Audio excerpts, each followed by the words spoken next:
네, 여러분 안녕하십니까? Q5 English입니다. 오늘은 박수를 쳐보겠습니다. 박수라는 표현에 여러 가지 내용이 나오는데요. 자세히 하나하나씩 나누어 보도록 하겠습니다. 여러분의 영어가 그간 박수에서 거리가 먼, 좀 안타까운 영어였나요? 그렇다면 Q5 English를 통해서 박수 받을 영어로 바꿔주시죠. 애청, 구독, 좋아요, 알림 설정 꼭 확인 부탁드립니다. 먼저 첫 단어는 clap입니다. C-L-A-P. 이거는 박수가 전체적인 의미가 아닙니다. 그냥 표면이 부딪히는 거죠. 손바닥과 손바닥이 부딪혀서 소리를 낸다. 클랩이 꼭 박수만 얘기하는 게 아니라 어떠한 것이든 표면이 부딪히면 되는데 오늘 내용이 박수이기 때문에 박수로 했습니다. 그냥 박수 치는 거죠. 칭찬이 아닌 경우에도 해당이 될 수 있습니다. We clapped when he called for her resignation. 그가 그 여자의 사직을 요구했을 때 우리는 박수쳤다. resignation이라는 건 자리에서 물러나라 라는 내용이죠. 명사인데요. call for 다음이 없어서 부르다 해서 요구하다 이런 내용이죠. 그가 그 여자의 사임을 요구하자 우리 박수쳤다. 아마 그 여자가 조금 좋지 않은 상황이 있었나 보죠. 좀 안 좋은 일도 했고요. 거기에 대해서 그가 너 사직해라 라고 했을 때 박수쳤다. 환영할 만한 일로 볼 수도 있겠죠. She tried to clap while holding her wet umbrella. 그 여자는 자신의 젖은 우산을 들고 있으면서 박수 치려고 했다. 좀 쉽지 않겠죠? 저건 젖은 우산, 비가 온다는 내용이죠. 그걸 들고 있었을 때 while 다음에 이렇게 ing 바로 올 수 있죠. pp도 올 수 있죠. 전치사 다음에 명사도 올 수 있죠. 저희 과거 강의에서 이미 다룬 바 있는데요. 링크 통해서 확인 부탁드리고요. 어떠한 상황인지는 앞뒤가 있어야 되겠죠.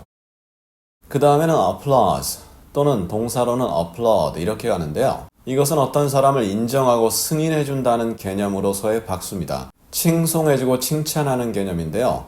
오래 치지 않습니다. 짧게 치는 거죠. 그렇다고 짧게 친다고 0.5초 이건 아니죠. 3, 4초 이 정도 치고 만다라는 내용인데 개인이 보통 치는 거죠. 물론 개인이 모이면 집단이 되겠죠.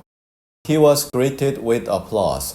그는 인사를 받았죠. 박수로 인사를 받았다. 그러니까 가끔 그런 경우 있죠. 한 명이 치기 시작하면 다른 사람이 계속해서 치고 그럴 때 applause라고 할 수 있습니다. 이때 greet 대신에 welcome이라는 단어 써서 he was welcomed with applause. 그는 박수로 인사를 받았다. 환영받았다. 이렇게 표현할 수도 있죠.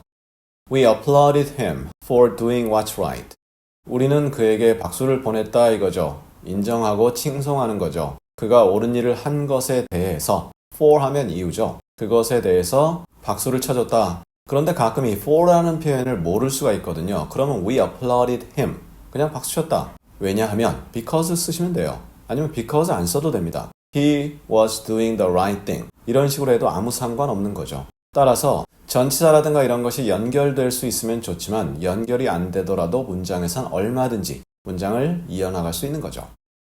He received a standing ovation. 그는 기립박수를 받았다. 보통 오베이션은 한 명이 박수치는 개념보다는 집단적으로 여러 명이 우르르 친다라는 느낌인데요. 역시 칭찬, 칭송하는 개념이죠. 그리고 길게 친다라는 느낌이 좀 다릅니다. 여러 명이 치는 거죠. 그리고 이 오베이션이라는 단어가 따로 쓰이는 경우도 있긴 하지만 아주 드물죠. 대부분의 경우는 standing이라는 표현과 함께 쓰입니다. 그래서 a standing ovation 이렇게 한 표현으로 기억하시면 더 좋습니다. 그런데 이런 표현들이 일상에서 그렇게까지 많이 쓰이느냐? 쓰면 대부분 다 알아듣고 다 yes 해주죠. 하지만 미국에서 일상체로 편하게 쓸 수 있는 표현은 give it up for John.